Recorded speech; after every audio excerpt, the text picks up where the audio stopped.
In this video, we're going to dive deeper into all those factors which play an important role in driving the real estate market. Particularly in the recent weeks, we have definitely seen a shift in the activities. So we're going to dive deeper in everything that causes these changes, from interest rates, inflation, immigration, and some of the government policy announcements, all of which are causing a perfect storm, to say the very least. So stay tuned as we get right into it.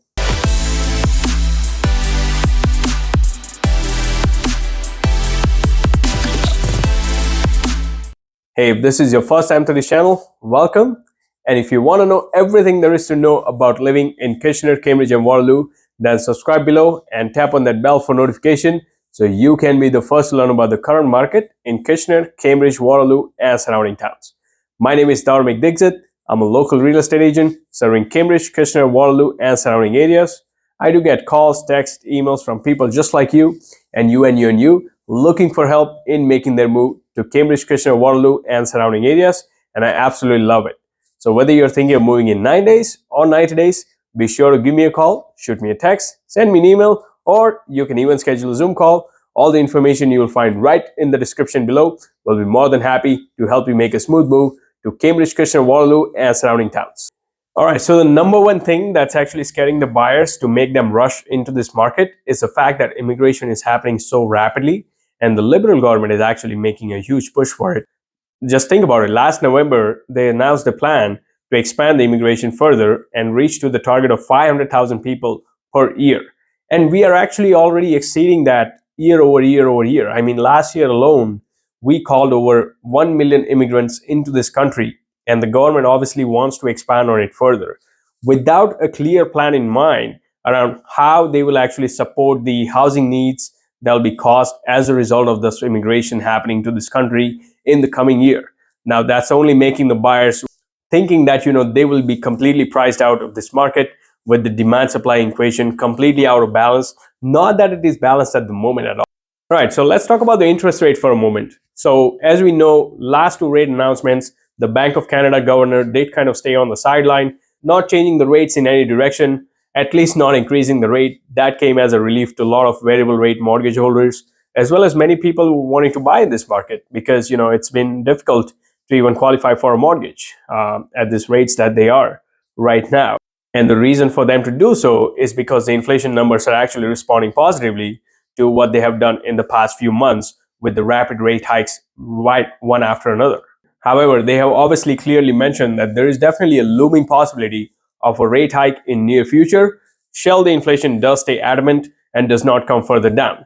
Now, further to that, fast forward just a couple of days ago, there was a report published by the BNN Bloomberg citing that we are well on target to reach our healthy range of inflation between that 2.5% to 3%, which was actually the goal for Bank of Canada.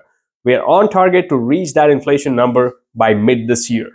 And to add further to that optimism, if you look at like a 5 or 10-year bond yields, they are all trading around that 3% range, which is amazing, which is clearly another citing that, we have light at the end of the tunnel and we are very close to it. And, this is another factor which has played an important role into the buyer sentiments and, bringing the confidence back into the market. We are clearly seeing the signs that a lot of buyers who were on the sidelines since last year with the rapid rate hikes, we see that some of those buyers are starting to get back into the market, try to lock in the prices before they start to shoot up with the further demand added. So all these factors are actually playing a role with the buyer sentiments. Not all of them, but at least some of them are actually starting to come back into the market. So there's definitely a buyer confidence that's getting back into the market that, okay, you know what, at the most, we might see another 1 or 2 rate hikes, maybe another quarter basis point or 0.50 at the most, but we're not going to see a significant rate hike looking at the inflation, looking at the bond yields, looking at some of the other factors such as immigration. And, all those factors combined are definitely playing a role in driving the recent change in the market. And I can tell you, if the market, the way it is, if it stays this way, I mean, it'll be very easily able to absorb another 1 or 2 rate hikes from the Bank of Canada. What the buyers are actually afraid of is that, they don't want to wait until the Bank of Canada starts to reduce the rates come next year, first quarter of next year at some point.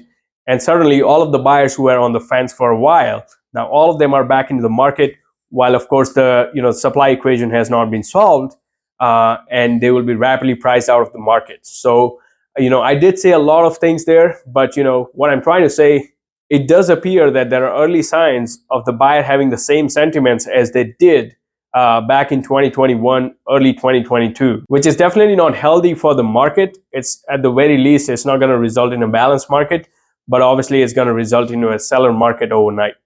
And to add to that further, there were some recent policy changes by the federal government that kind of supported the housing demand to spike up. Last year around this time, into the spring, into the early summer, the federal government did actually pass the bill citing the ban on the foreign buyers from buying a real estate right here in Canada.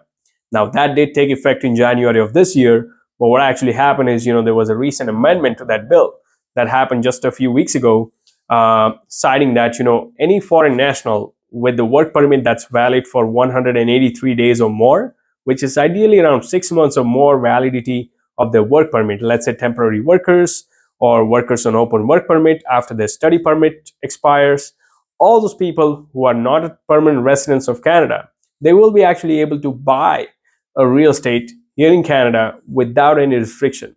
Now, I will not get into the technicalities of that. There are other exceptions to that as well, but this is one of the major ones. As we know, many of these temporary residents actually do end up being permanent resident here within Canada based on, through many of the government immigration programs. That's now, if you want to take it a step further and dive a bit deeper into those numbers, I've actually included the links in the description below from all the sources which I've used to arrive at this, some of the perspectives that I've shared here in this video, right from CBC News about the immigration, BNN Bloomberg regarding the inflation target, RBC Economics citing the uptick in the activity, and the Waterloo Regional Association of Realtors in March report, they also did note a sharp increase in the activity month over month. So be my guest. Feel free to dive right into it and find it out yourself and share in comments. What did you find out? What do you think? Is it a balanced market, buyer's market, or seller's market? I will point it out to you, and I'll share my 2 cents here, both based on the numbers as well as what I've been experiencing working with the buyers and sellers in this market. So if you go by the numbers, as per the March report published by the Waterloo Regional Association of Realtors, we had about 1.3 months of inventory here in Waterloo region on an average, which means that actually it takes just over a month for any house to stay on the shelf and sell. So to put that in perspective, anything from 0 to 4 months, arguably you can say, okay, 0 to 3 months to be conservative, is considered seller's market. Anything from 3 to 6 months can be considered a balanced market, and anything over 6 months of inventory is considered buyer's market. So we are far away from even balanced market. And I can tell you, I can give you examples right here in this video. Like, I had 3 different offers last week alone on 3 different properties for my clients. And, one of them had 31 offers. The house sold 195,000 over asking. The other one had 14 offers and the house sold around 150,000 over asking. And the third house actually had well over 10 offers. So multiple offers are back. The buyer confidence is back. And as I said earlier, many of those buyers who were on the shelf last year around this time, they're kind of back into the market. They want to lock in the prices before they get priced out all of a sudden with a sudden demand. But hey, don't take me for my word. You can always check out the report from RBC Economics right here in the description below. And we are actually seeing the prices inching up as we head into the spring, into the summer market. It's going to be very interesting to see what the rest of this year holds for the real estate market as we move from here, from spring into the summer and the remainder of the year. But I can tell you, we are kind of in the opposite of what we were last year this time, when buyers were not sure what to do with the interest rates on the rise. Sellers were not sure whether they will be able to get the price for the property. And a lot of cancellation and terminations were happening with the listings, versus now majority of the listings here in Waterloo region are holding on to an offer until a certain date, typically falling between that 5 to 7 day range, which means that they're not entertaining an offer. They're confident, the sellers and the listing agents are confident that they are going to get into the multiple offer situation, will be able to secure the highest price for the house on the best terms possible.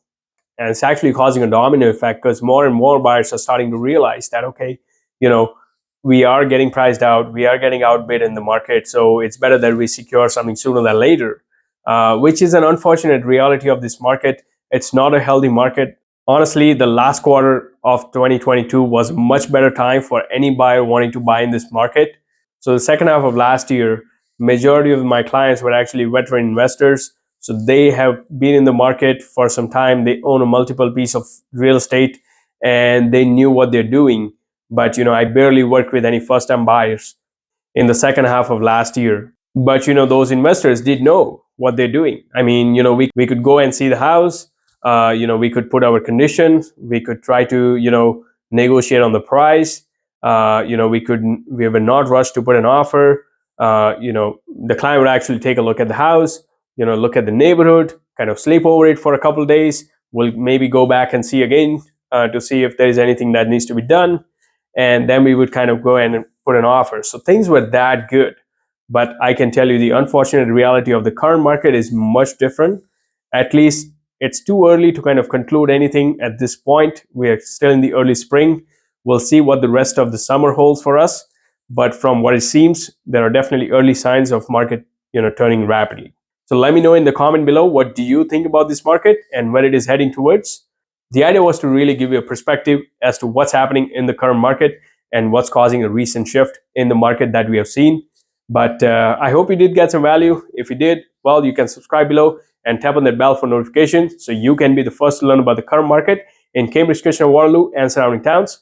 Once again, whether you're thinking of moving in 9 days or 90 days, be sure to give me a call, shoot me a text, send me an email, or you can schedule a Zoom call. All the information you'll find right in the description below. We'll be more than happy to help you make a smooth move to Kitchener, Cambridge, Waterloo, and surrounding towns. Until next time, I do hope to show you around town.